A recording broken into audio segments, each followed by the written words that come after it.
राधे राधे दोस्तों महाशिवरात्रि का विशेष पर्व बहुत ही पावन होता है। भगवान शिव और माता पार्वती की कृपा पाने के लिए इनकी विधि विधान से पूजा की जाती है और व्रत रखा जाता है। महाशिवरात्रि के दिन जो लोग व्रत रखते हैं वह शिव पुराण में वर्णित इस कथा का पाठ करते हैं, उनके सारे पाप मिटते हैं और मृत्यु के बाद शिवलोक में स्थान प्राप्त करते हैं। यह व्रत कथा एक शिकारी चित्रभानु की है। तो आइए जानते हैं महाशिवरात्रि व्रत की व्रत कथा के बारे में। शिव पुराण के अनुसार एक नगर में चित्रभानु नामक शिकारी परिवार के साथ रहता था। उस पर साहूकार का कर्ज था। कर्ज न चुका पाने पर उसे बंदी बना लिया गया। उस दिन शिवरात्रि थी। वह भूखे प्यासे रहा और दिन भर शिव का स्मरण करता रहा। शाम को साहूकार ने चित्रभानु को छोड़ दिया और एक दिन के अंदर कर्ज चुकाने को कहा। उसी हालत में चित्रभानु जंगल की ओर गया ताकि कोई शिकार मिल जाए। रात हो गई लेकिन कुछ हाथ नहीं लगा। वह एक तालाब के पास पहुंचा और वहां एक बेल के पेड़ पर चढ़ गया। उसी बेल के नीचे शिवलिंग था। इस बात का उसे कोई ज्ञान नहीं था। वह रात में बेल पत्र तोड़ तोड़ कर शिवलिंग पर गिरा रहा था। उसने उस दिन और रात कुछ नहीं खाया था। ऐसे में उससे शिवरात्रि का व्रत हो गया और बेल पत्र से शिव पूजन।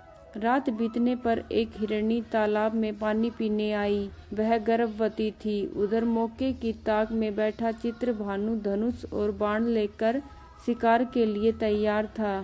तभी हिरणी की नजर उस पर पड़ी। तब उसने चित्रभानु से कहा कि उसके पेट में बच्चा है, जल्द ही उसका प्रसव हो जाएगा। वह बच्चे को जन्म देकर उसी स्थान पर फिर आएगी। तब तुम शिकार कर लेना। अभी शिकार करोगे तो तुम 2 जीव को मार डालोगे। शिकारी उसकी बात मान गया और हिरणी को वापस जाने दिया। उसी बीच पेड़ से कुछ बेलपत्र उसने फिर शिवलिंग पर गिराए, जिससे रात्रि के प्रथम पहर की पूजा हो गई। कुछ समय बाद एक और हिरणी वहां से जा रही थी। तभी चित्रभानु ने उस पर निशाना साध लिया। उस हिरणी ने शिकारी से निवेदन किया कि वह अपने पति को खोज रही है।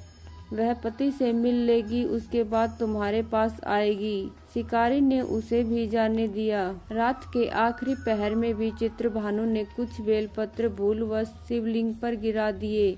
इससे आखिरी पहर की भी शिव पूजा हो गई। तभी एक और हिरणी अपने बच्चे के साथ जा रही थी। उसने भी शिकारी से कहा कि उसे छोड़ दे। बच्चों को उनके पिता को देखकर जब वह आएगी तब तुम उसका शिकार कर लेना। इस चित्रभानु ने कहा कि तुमसे पहले 2 शिकार छोड़ चुका हूँ, अब वह गलती नहीं करेगा। हिरनी ने कहा कि वह वचन की पक्की है, जरूर लौटकर आएगी। वह भी चली गई। इधर शिकारी की शिव पूजा और रात्रि जागरण अनजाने में हो गया। सुबह होते ही एक हिरण वहां से गुजरा तो शिकारी ने उसका शिकार करने का मन बना लिया। उस हिरण ने चित्रभानु से कहा कि यदि तुमने 3 हिरण और उसके बच्चे का शिकार किया है तो उसे भी मार डालो, क्योंकि वह उसके वियोग में दुखी नहीं होना चाहता। यदि उनको छोड़ दिया है तो उसे भी जाने दो। उनसे मिलकर वह दोबारा यहाँ आएगा, फिर शिकार कर लेना।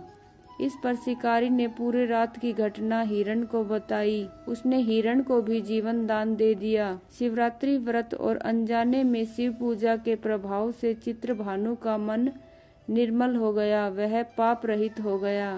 कुछ समय बाद वह हिरण पूरे परिवार के साथ शिकारी के सामने आ गया ताकि वह उसका शिकार कर ले और उसका वचन भी पूरा हो जाए। हिरण और उसके परिवार की वचनबद्धता को देखकर चित्रभानु को बहुत ही दुख हुआ। आत्मग्लानि के कारण चित्रभानु ने उस हिरण परिवार को जीवन दान दे दिया। अनजाने में ही शिवरात्रि व्रत करने से चित्रभानु को पुण्य लाभ हुआ। मृत्यु के बाद शिवगण उसकी आत्मा को अपने साथ लेकर शिवलोक चले गए। तो दोस्तों, आपने देखा किस प्रकार अनजाने में शिवरात्रि के दिन भगवान शिव पर बेलपत्र चढ़ने से शिकारी को शिवलोक की प्राप्ति हुई। आप भी शिवरात्रि के व्रत को अवश्य करें। तो दोस्तों ये थी शिवरात्रि की व्रत कथा। यदि आपको अच्छी लगी हो तो हमारे चैनल को सब्सक्राइब कर ले ताकि आपको आने वाली हर कहानी की नोटिफिकेशन मिल जाए। धन्यवाद दोस्तों।